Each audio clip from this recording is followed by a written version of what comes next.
वापस आ गया। वहाँ पहुँचते ही आयशा के घर आज़ाद कश्मीर चला गया। वहाँ जाकर मुझे आयशा के घर वालों ने बताया कि आयशा लाहौर से वापस घर आई थी और तब उसने कहा कि उसे तुमसे शादी नहीं करनी। हमने उससे वजह भी पूछी थी, अगर उसने कहा कि मैं जहर खाकर मर जाऊंगी लेकिन वहाँ शादी नहीं करूंगी, इसलिए हमने आप लोगों के साथ रिश्ता तोड़ दिया। उसके बाद वो 2 दिन घर रही और फिर वापस लाहौर चली गई, मगर फिर हमें पता चला कि वो लाहौर पहुंची ही नहीं। हमने उसे बहुत ढूंढा मगर उसका कुछ पता नहीं है।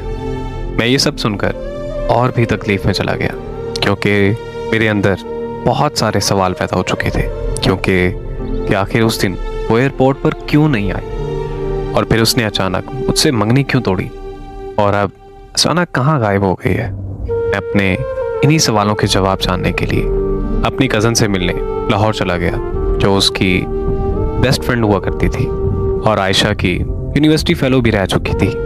मेरी कज़न ने मुझे बताया कि आयशा यूनिवर्सिटी में एक लड़के से बहुत ज़्यादा प्यार करती है, मगर वो लड़का आयशा के साथ मुखलिस नहीं था। मैंने ये बात आयशा को समझाई थी कि वो लड़का तुमसे प्यार नहीं करता, मगर वो इस बात को समझने तक वो अपना सब कुछ गंवा बैठी थी। प्रेग्नेंट होने का सुनकर उस लड़के ने आयशा को छोड़ दिया।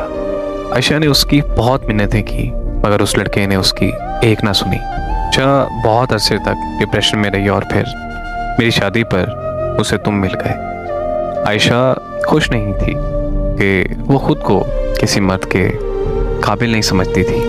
वो तुम्हें ये सब बताना चाहती थी, मगर मैंने ही उसे मना कर दिया था, क्योंकि मैं ये चाहती थी कि वो अपने कल को भूलकर आज में जीना सीख ले।